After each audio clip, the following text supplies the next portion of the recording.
Justru dari mana pembelajar itu berasal. Jadi bukan apa yang ada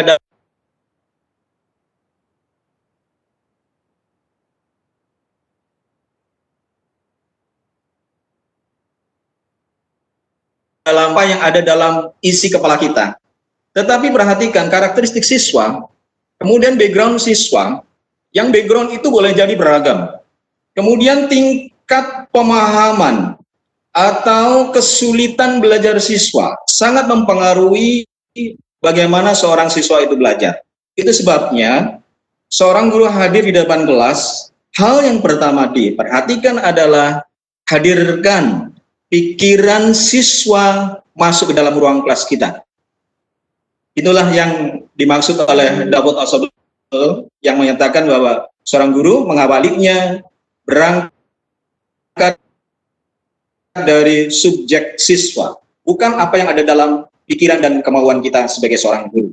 Ibu dan Bapak yang saya hormati, ini beberapa kali saya sajikan tentang kelas. Kalau kita hadir di dalam kelas, sesungguhnya ada banyak elemen. Elemen ini tidak asing lagi, tetapi saya tidak ingin mengupas secara keseluruhan. Yang ingin saya tandaskan di sini adalah di masa pandemi COVID-19 ini,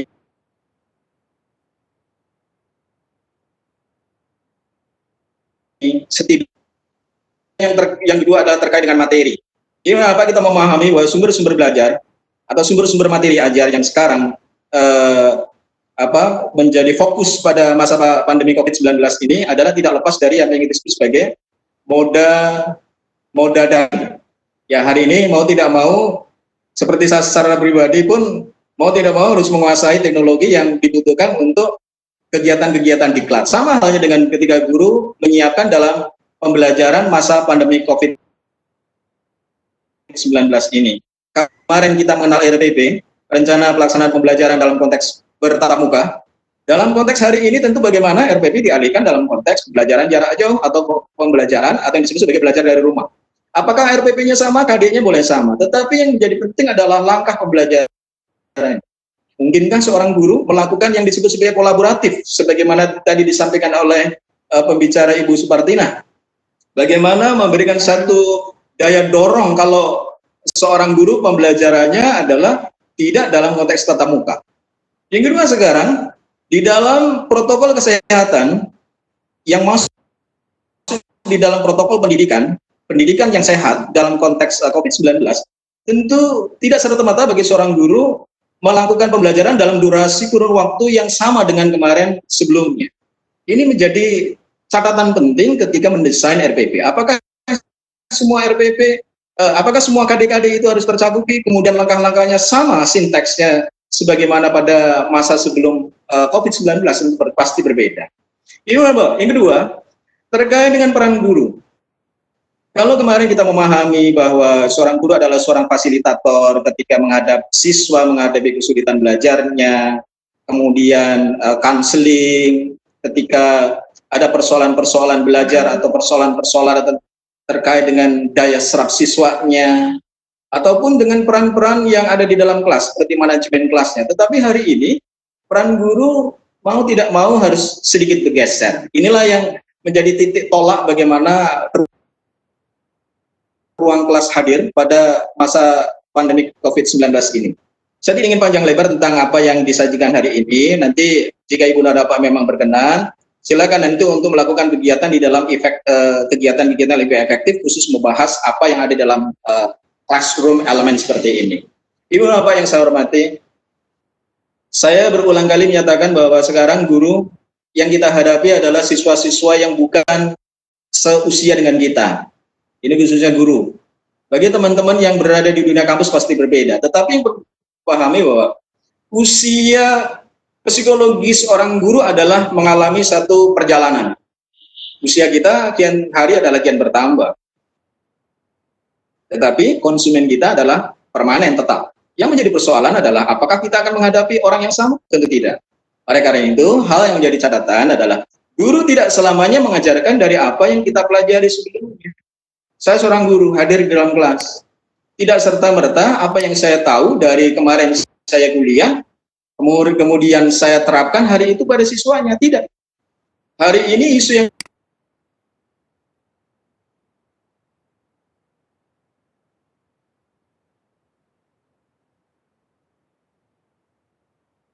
penting adalah, oleh karena itu ini menjadi penting. Yang kedua, pahami bahwa siswa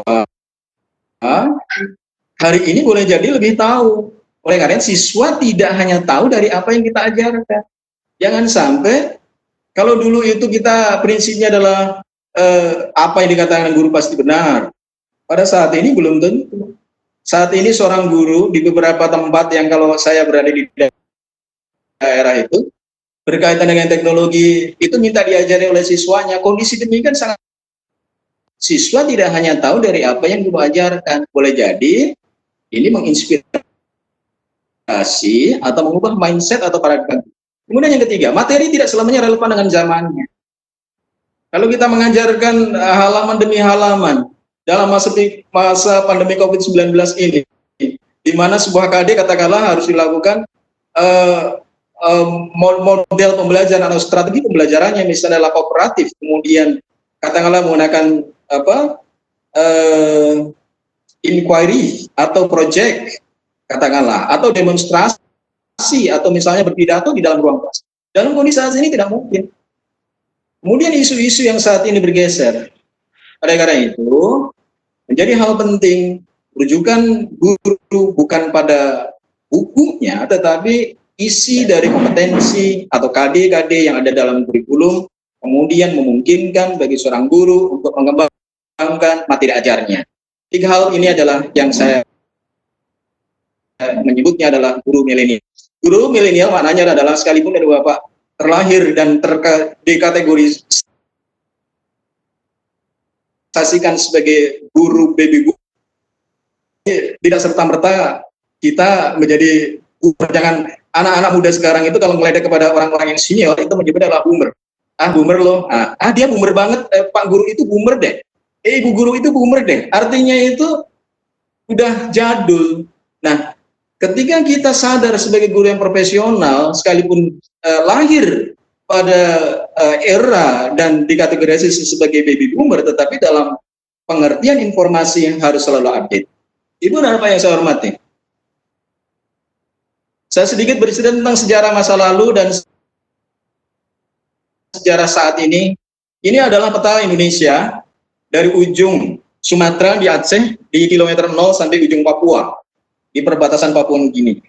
Titik merah ini adalah bukan sebaran COVID-19, ini adalah titik yang pernah saya melakukan tugas perjalanan dinas ataupun kegiatan-kegiatan kedinasan di Kementerian Pendidikan dan Kebudayaan. Saya sedikit bercerita tentang daerah-daerah yang selama ini boleh jadi kalau saya mendengar pada kegiatan-kegiatan webinar yang sebelumnya tentang teknologi seolah-olah itu bicara kepada mereka yang berada dalam satu pulau saja. Indonesia bukan hanya Pulau Jawa. Indonesia bukan hanya mereka guru-guru yang mulai IT yang saat ini sudah canggih. Indonesia adalah terdiri atas pulau-pulau dengan keragaman karakteristik budaya dan karakteristik sekolah atau pembelajaran atau pendidik yang ada. Di ujung Jawa tidak begitu masalah cerita tentang teknologi, tetapi ini apa? Kita sadar ada di sebuah pulau. Jadi kalau kita menuju sebuah pulau, katakanlah di ujung paling ini adalah Kabupaten Bovendigul, perjalanan Bovendigul dari Merauke ini perjalanan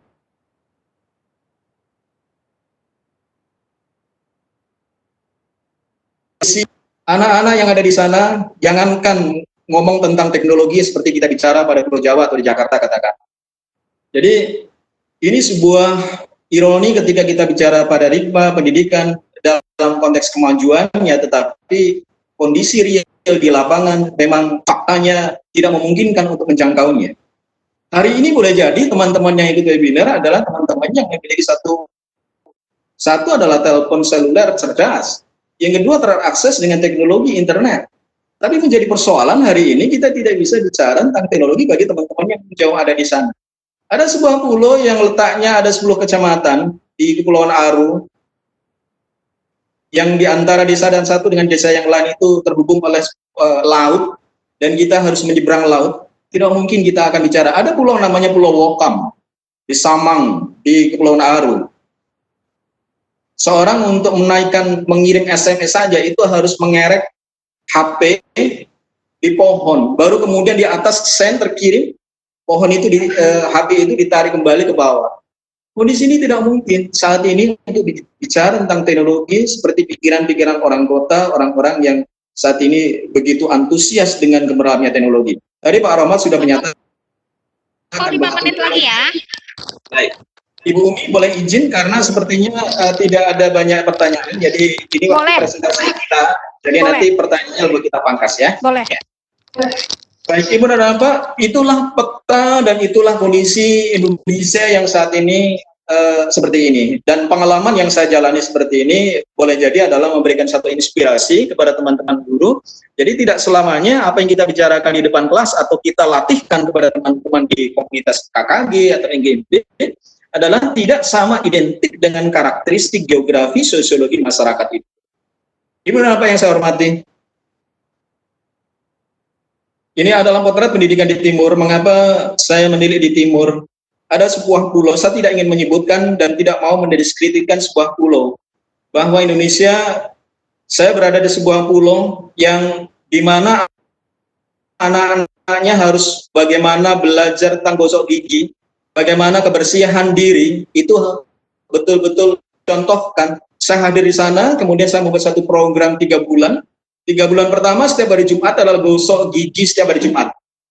3 bulan berikutnya adalah pungut sampah bersama. Ini letaknya di belakang sekolah, ini langsung berhadapan dengan laut. Jadi kesehatan diri bagi siswa sangat belum menjadi target yang urgen. Jangankan kita ngomong yang kurikulum.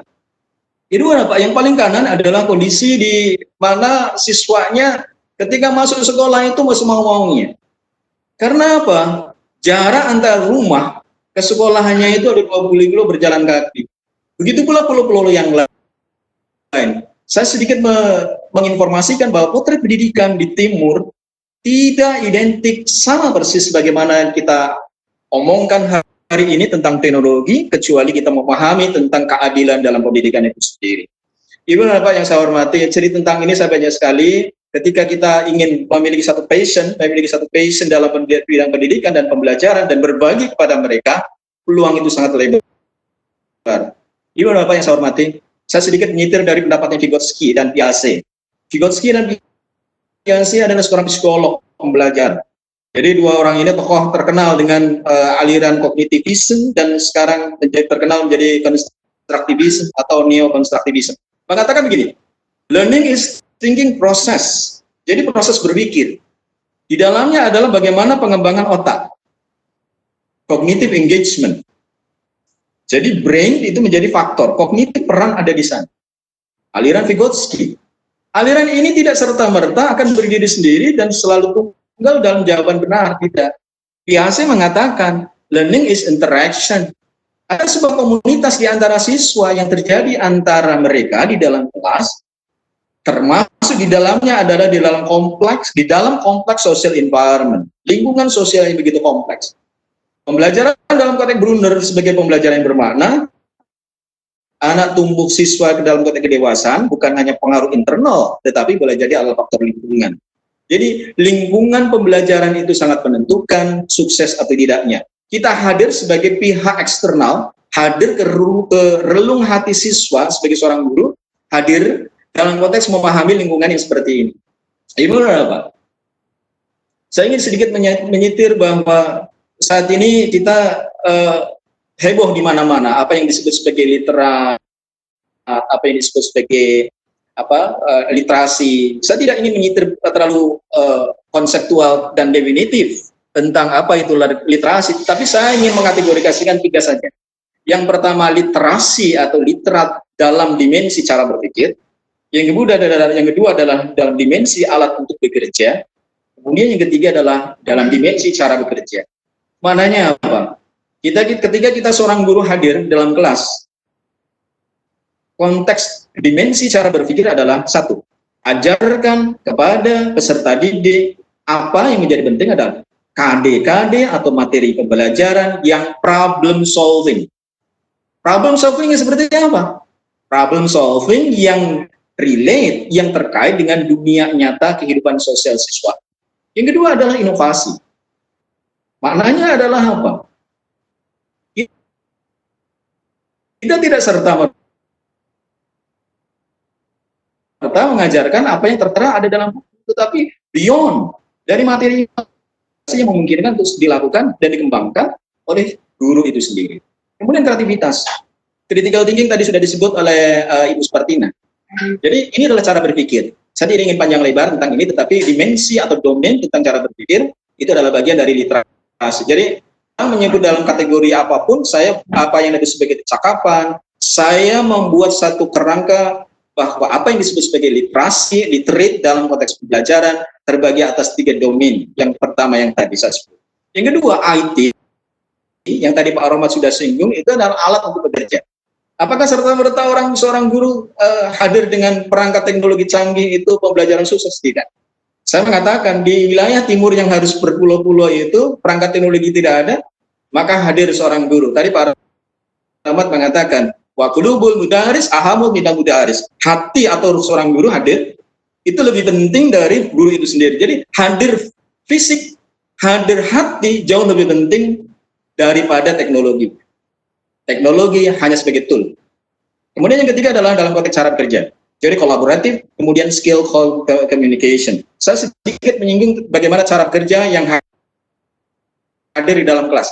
Jadi ketika seorang guru menghadirkan pembelajaran, menjadi penting untuk dipertimbangkan bagaimana proyeksi siswa untuk bekerja pada masa yang datang. Ini adalah salah satu contoh, misalnya adalah dalam konteks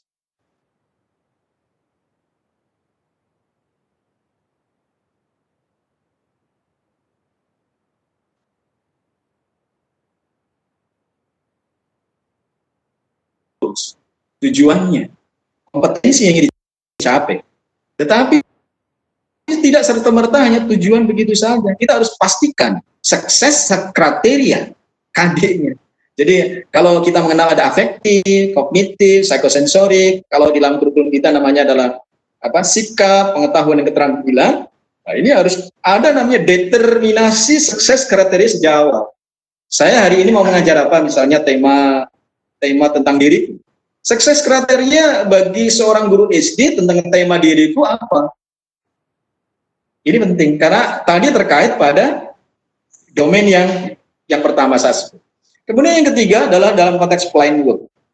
Jadi saya regulated manakala seorang guru memintakan kepada siswa bahwa perencanaan di dalam pekerjaan itu terorganisasi dengan baik. Nah, yang terakhir kodifikasi yang keempat adalah bagaimana apa yang dilakukan oleh siswa harus mendapatkan satu umpan balik. Jadi revising from feedback atau yang kita sebut, saya menamai sebagai assessment for learning. Jadi bagaimana feedback, bagaimana yang disebut sebagai corrective feedback itu disampaikan oleh seorang guru pada setiap saat, ketercapaian, hambatan dan sampai dan seterusnya itu sebagai identitas bagi yang saya sebut sebagai self-regulated. Terakhir barangkali saya ingin menyebut tentang knowledge construction. Knowledge construction ada 4 kodifikasi juga. Yang pertama adalah bagaimana seorang siswa membutuhkan pengetahuannya. Kalau hari ini kita sadar bahwa KD yang disampaikan adalah yang dibutuhkan oleh siswanya, hari ini kita memiliki kodifikasi pembelajaran yang pertama. Siswa ketika hari ini memperoleh pengetahuan, memperoleh kodifikasi yang pertama. Tetapi Ibu dan Bapak sebagai seorang guru tidak terhenti pada situ. Kodifikasi yang kedua adalah bagaimana knowledge construction, konstruksi pengetahuan itu sebagai main requirement, syarat utama. Bagaimana sih untuk syarat utamanya tercapai? Kalau seorang siswa itu tidak menyadari bahwa hari itu pengetahuan dan bukan syarat untuk mendeterminasi tujuan pembelajaran dalam konteks realnya, maka kodifikasinya terhenti pada kodifikasi yang pertama. Nah, yang ketiga kodifikasinya adalah bagaimana menerapkan pengetahuan. Aplikasi atau applying knowledge. Penerapan pengetahuan itu jauh lebih substantif bagi siswa. Jadi Ibu dan Bapak, mengajar bukan tentang transferring knowledge dalam konteks ini, bukan hanya guru bukan berperan sebagai seorang transmitter, tetapi sebagai co-constructor. Berbeda ketika mekan isi otak kepala kita. Tetapi untuk saat ini adalah bagaimana menggiring siswa, mengajak siswa untuk menerapkan dalam dimensi pengetahuan yang mereka miliki dalam lingkup yang terjangkau sesuai dengan materi ajar yang disampaikan hari ini. Kemudian yang keempat adalah interdisciplinary, sama dengan yang tadi pada konteks kolaboratif. Interdisciplinary adalah hal yang substantif dalam pembelajaran knowledge construction. Maknanya apa? Ini apa ketika kita menyampaikan dalam konteks pembelajaran dengan KD-KD yang tertentu, materi yang kita kembangkan, kemudian ada peran media, kemudian Anda memahami karakteristik diri siswa melalui multiple intelligence Howard Gardner, bahwa siswa yang katakanlah misalnya artificial, misalnya adalah yang kinestetik, ya, misalnya interpersonal dan lain-lainnya. Tetapi satu hal, camkan bahwa diri siswa butuh mengaitkan dengan keilmuan lain. Hari ini seorang belajar tentang bahasa, bagaimana mengaitkan dengan IPA. Bagaimana katakanlah orang belajar tentang fotosintesis yang ada dalam tubuhan misalnya. Tetapi bagaimana di dalamnya dalam mengaitkan disiplin yang lain, misalnya adalah fotografi. Bagaimana fotosintesis atau videografi di dalam kerja mereka, di dalam kerja kelompoknya, membuat satu laporan-laporan yang menggunakan foto, kemudian memvideokan, kemudian mengunggahnya di dalam YouTube, itu adalah bagian dari knowledge construction. Jadi knowledge construction sebetulnya ada dimensi yang sangat luas, dan ini mau tidak mau pasti terkait dengan teknologi. Sebenarnya ada banyak materi, tetapi karena tadi ada kendala di dalam Webex-nya, makanya saya off untuk. Kemudian yang terakhir, peran dari kepala sekolah. Kalau tadi saya ngomong dalam konteks guru, berarti G, berarti ruang kelas dalam lingkup yang mikro. Yang kedua adalah saya ngomong tentang kepala sekolah atau pengawas sekolah. Ibu dan Bapak, saya sering ketika berhadapan teman-teman pengawas dan kepala sekolah yang ada di lapangan, saya sering apa sih yang dilakukan bagi seorang kepala sekolah atau pengawas sekolah. Yang mereka paham atau yang paling mudah diingat adalah, oh, terkait dengan sarana prasarana. Atau ada sebagian hanya menguasai tentang kelas, tidak memahami yang lain. Ada juga yang sudah cukup lengkap. Tetapi ingin saya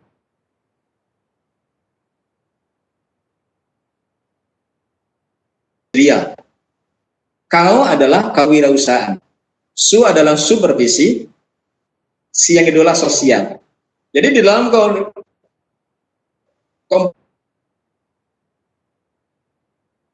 kompetensi sosial ini sudah common sense. Itu adalah mana kau, mana su. Kau adalah bagaimana kewirausahaan, punya talenta menjalin kolaborasi dengan pihak-pihak eksternal. Katakanlah SD, bagaimana menjalin dengan pihak puskesmas untuk donor darah, makna sosial, makna kepedulian dalam COVID-19 seperti ini. Adalah peran dari kepala sekolah. Kemudian yang kedua adalah manajerial. Bagaimana konteks-konteks manage adalah bagaimana mengelola. Apa yang dikelola? Ada namanya mengelola benda mati dan mengelola benda hidup. Mengelola benda mati terkait dengan kurikulum, terkait dengan keuangan, karena mereka tidak bernyawa. Yang kedua adalah mengelola benda hidup, manusia. Bagaimana manage pendidik dan ada pendidikan, misalnya adalah pegawai perpustakaan dan lainnya. Jadi itulah peran yang hadir bagi seorang kepala sekolah di dalam sekolah. Kemudian yang terakhir adalah terkait dengan supervisi. Hadir dalam diri siswa, dalam kelas, adalah mensupervisi. Tadi Ibu Supartina sudah sedikit menyinggung tentang supervisi. Supervisi yang terkait ini adalah supervisi pembelajaran. Tidak mungkin seorang kepala sekolah akan hadir dalam konteks formal saja, hadir dalam kelas. Banyak strategi, banyak metode, banyak model bagaimana supervisi itu bisa dijalankan hadir di dalam kelas. Boleh dirinya seorang kepala sekolah atau bisa menghadirkan kepada yang namanya lead teacher, guru yang senior yang betul-betul mumpuni, memahami, jadikan dia untuk hadir mensupervisi secara kolaboratif, lakukan secara terencana, terjadwal, dan seterusnya. Banyak hal kalau kita bicara tentang bagaimana kepemimpinan yang ada di dalam sekolah. Lagi itu kata kuncinya leadership. Nah, bagaimana hadir di dalam kelas itu adalah peran-peran dari tenaga pendidikan yang lain, misalnya pengawas sekolah. Gimana Pak? Kalau tadi adalah kepala sekolah adalah kemana kau susi, maka pengawas sekolah adalah kesusuelis. Mananya apa? Kepribadian, ke su adalah terkait dengan manajemen. Su yang kedua adalah supervisi akademik. Jadi ada supervisi manajerial, ada supervisi akademik. Susu adalah evaluasi dan penelitian dan pengembangan. Jadi seorang pengawas sekolah satu hal adalah bagaimana mendeterminasi sukses sekolah-sekolah yang dibina didasarkan atas determinasi evaluasinya yang ada di sana. Misalnya saya sebagai seorang pengawas sekolah memiliki 10 sekolah binaan kalau saya kepala SD misalnya, atau 7 misalnya kalau saya di SMP, ya di antara 7 atau 10 sekolah binaan ini mana yang memiliki satu kesuksesan untuk 8 standar misalnya. Adalah catatan penting kompetensi yang harus saya miliki. Ibu dan Bapak yang saya hormati, barangkali nanti lebih banyak kita lakukan dialog seandainya tidak ada pertanyaan atau ada beberapa. Untuk sementara saya cukupkan. Terima kasih. Saya kembalikan kepada moderator. Assalamualaikum warahmatullahi wabarakatuh.